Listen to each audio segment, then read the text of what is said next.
So I wanted to do a quick review of the Yardwerx Zik spinners. That's Z-I-K, Zik. I got really into Yardwerx's designs recently, and I bought most of the spinners they make. So this is the final review of theirs I'll be doing for a while. This is the Zik in the gunmetal finish. It's kind of a tumbled stainless steel with the Goldline ceramic bearing, hybrid ceramic bearing rather. And here we have the stainless steel Zik in the hollow design. Obviously it's a similar pattern. This one is hollow and this is not. There's also a standard Zik which is looks like this. It's not hollow, but in a mirror finish. And then there is a hollow Zik in brass, although that one's been really hard to get. I haven't gotten my hands on that one. Here's how the Zik shows up. It's with these clear plastic caps. These are fine. They tend to fall out a lot, and I did a video telling people how to make sure the cap stays in there. Basically, just put a little piece of tape or adhesive on this male end. The Zik itself, I think they are very good looking spinners. It's a nice weight and a nice size. Here it is relative to the C3. And let me see what else I have around. Oh yeah, here it is relative to a plastic spinner. I like it with the Goldline ceramic bearings. You get a good spin out of this. Not quite what you might expect from a spinner that's this heavy, but not a bad one at all. I'll do a separate video on the spin time since I have two of these to work with. This one sells for about $38 or something like that, and that's with these plastic caps, which again are fine, not great, but they look cool. Yeah, this is a 608 bearing, and it is held in place with adhesive, so you can't really get it out unless you're going to dissolve the adhesive or use a bearing press to get it out. I'll do a video or two on that in the future. On the stainless steel hollow side, again, very except it's hollow and lighter. It changes the sound of how it spins a little bit, but not drastically. I thought the hollow one would spin a lot less than this one, just because there's less rotational mass, but I haven't found that to be the case.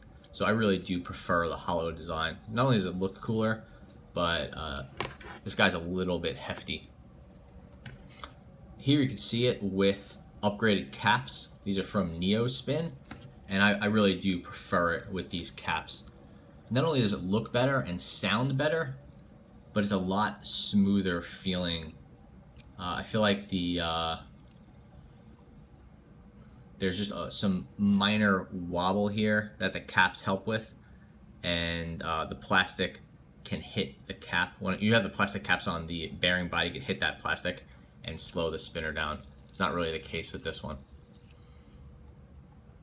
On the weight side, just before I forget,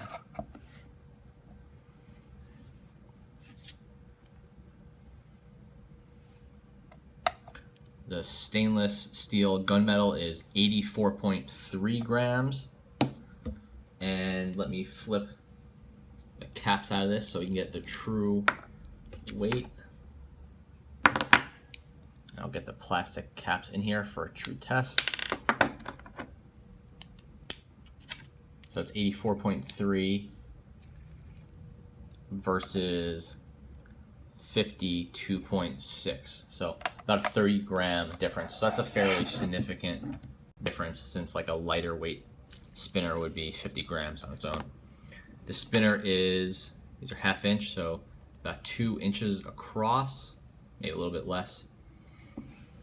So, you know, around 2 inches in circumference, in diameter. So reasonable size, not too big, not too small. It is a little bit flashy if you pull this thing out of your pocket, but it's not nearly as bad as some other spinners. As for actually using this, I will say that I was really disappointed when I bought these, because these edges right here are quite sharp. So naturally your finger gravitates towards those edges, like that, and you want to flick from there. But like you're sticking your finger into two sharp edges. So you have to push your finger back down here and spin it like that, which is fine. You get used to it.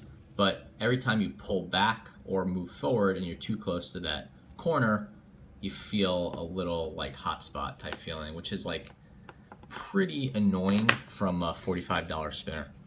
On the hollow spinner,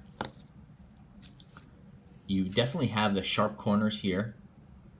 And on this one, the corners over here are not sharp, but they're not as rounded as they are here. So I think that makes it look better, but when you flick it like this, your finger is up against this corner right here.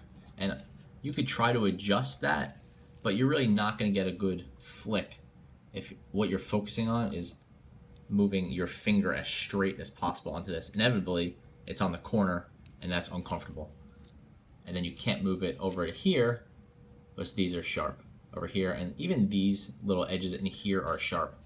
So just to break that down, sharp, sharp, sharp, sharp, uncomfortable but not sharp, and uncomfortable but not sharp.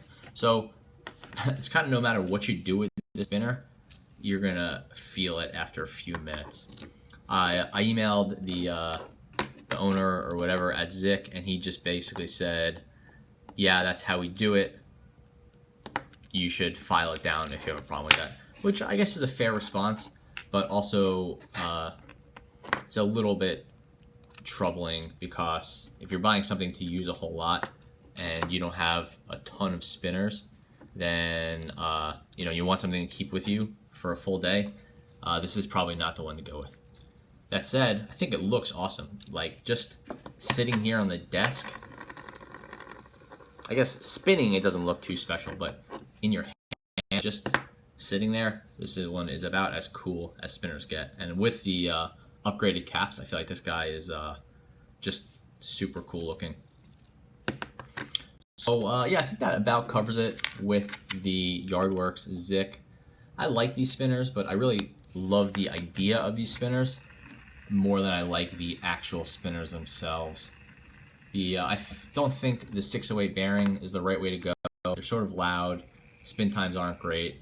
And then the fact that they're held in place with adhesive, I think is good from a performance standpoint. And obviously, it makes it look really clean. And the size of the 608 means I don't need caps if I don't want. I can just have this really low profile spinner. But on the flip side, these are not upgradable. I feel like the 608 spinner, 608 bearings need to be cleaned all the time. And again, it's not super quiet, which I know bothers some people. And that's with the sound muted by the metal cap. Here it is with the plastic caps, which seem to amplify the sound.